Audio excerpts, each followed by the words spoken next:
Halo sahabat semuanya deh. Saat ini kepalaku pusing, kelingan ya. Jadi aku akan mengatakan saat ini pahlawan akhir zaman adalah Abu Ubaidah. Abu Ubaidah kalau di Gaza perang ya, perang. Di Indonesia juga perang. Perangnya perang strategi, sistem strategi Dajjal. Nah, jadi di sini Dajjal sedang beraksi. Di sini global ya. Turki, mulai dari Turki gempa rusak. Terus Indonesia nih, Indonesia gempa rusak, ditambah banjir bandang, banjir semuanya lah. Jadi di sini yang perang itu sistem dan strategi yang terjadi sekarang tuh. Terus berhubungan dengan dunia ilusioner media sosial. Jadi mempergunakan media sosial sebagai dunia ilusioner ya. Jadi power Dajjal itu masuk ke media sosial, terus yang menimbulkan yaitu ya ilusi. Jadi ilusi. Di sini sistem strateginya ada, yaitulah wanita itu adalah ya bisa dijadikan senjata ya, racun dunia. Tapi bisa jadi wanita itu bisa jadi racun dunia, bisa jadi perhiasan dunia gitu. Intinya di sini ada ranjau asmara. Nah, ini sistem Dajjal, ranjau asmara. Makanya sekuat-kuatnya laki-laki sama wanita itu kalah wanita tuh.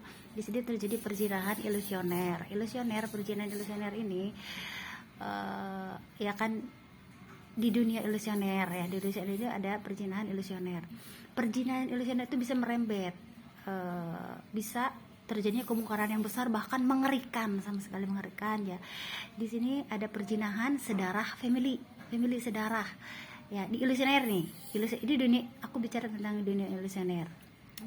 Aku tidak bisa dakwah atau ceramah, tetapi pengkajian anamnesa, DODS gitu. Aku harus mencek gitu intinya.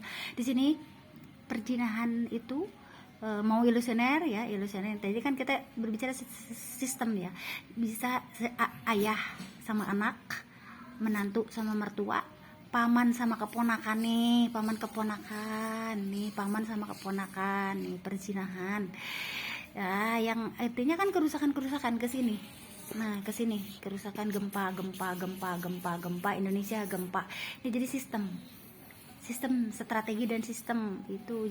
Jadi Indonesia itu akan mengalami kerusakan, gempa, banjir kalau tidak dibenahi, maka semua Indonesia ya udah gitu. Jadi intinya tuh di sini ada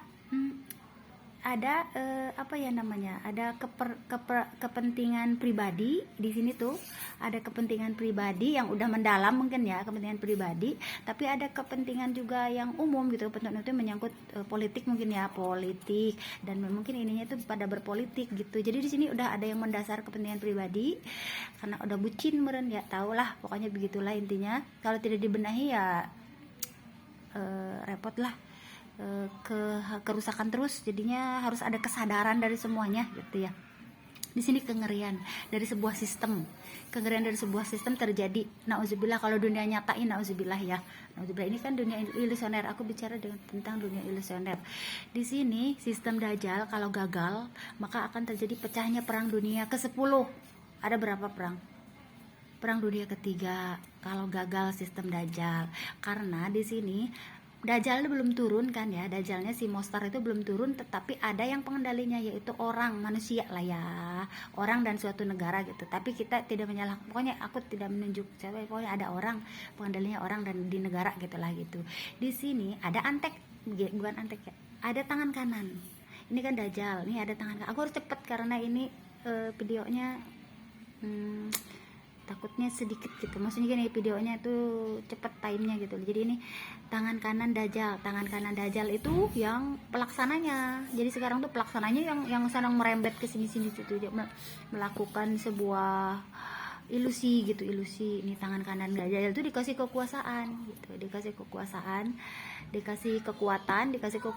Jika si tangan kanan Dajjal itu kan manusia, jadi dia punya otak kebaikan, tapi juga ada keburukannya. Kalau ini di sini dicarinya kelemahan dari tangan kanan Dajjal ini, ada kelemahan. Makanya kalau kelemahannya didapatkan gitu ya sama orang-orang yang ngambil untung dari keadaan lah, jadinya ya sudah gitu, maka kekuatan Dajjal lah yang keluar gitu, kekuatan Dajjal yang keluar, bukan kekuatan kebaikannya. Di sini tangan kanan Dajjal itu manusia kan, itu manusia itu ada kebaikannya, ada keburukannya gitu. Kalau dia condong kepada kelemahannya, keburukannya, maka yang keluarnya kekuatan Dajjal gitu.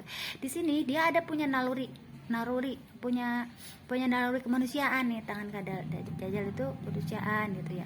Jadi kita berdoa, apakah tangan kanan Dajjal itu akan berubah? Gimana ya, aku juga itu sudah alam lah yang ininya, yang menyelesaikan. Aku tidak mau ngebahas itu, aku hanya ngebahas ini nih, mana yang belum kebahas ya. Ini tadi kan udah sistem Dajjal. Ini kesimpulan. Sekarang kesimpulannya bagaimana kita bisa menyelamatkan seluruh generasi muda ke depan, keturunan semuanya, bahkan mungkin keturunan generasi muda sedunia, karena Dajjal itu kan tidak punya, kalau kita tidak punya agama atau gimana ya. Kalau yang ini kan yang beragama itu pasti ngajarin kebaikan ya gitulah, termasuk keturunan capres cawapres semua lah ya, aku bicara semuanya. Jadi sekarang itu udah global, udah inian bersama lah, udah tanggung jawab bersama gitu, bukan hanya buat posisi yang menang siapa, yang buat jadi presiden siapa, tapi ini udah kemungkaran ya yang mau terjadi. Kalau ini gagal, maka yang terjadi ada pecahnya perang dunia ketiga gitu.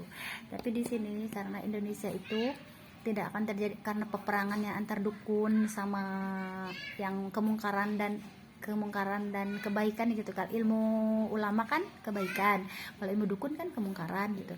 Di sini mungkin Indonesia mah bisa karena musibah alam lah gitu. Berarti dominasi perdukunan di sini, perdukunan Indonesia itu tidak kayak gajah Palestina. Kalau juga Palestina kan sama sama senjata bom kayak gitulah, kayak senjata itulah gitulah.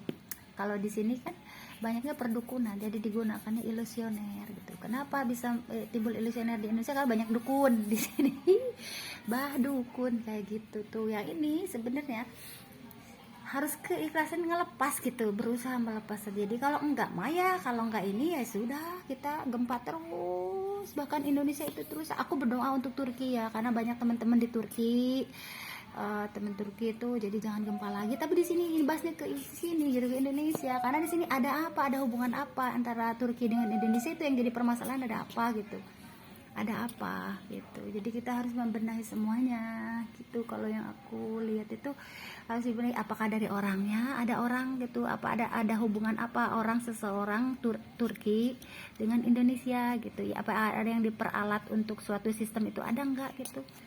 Itu jangan sampai Indonesia udah hancur karena gempa, banjir bandang gitu. Sayang gimana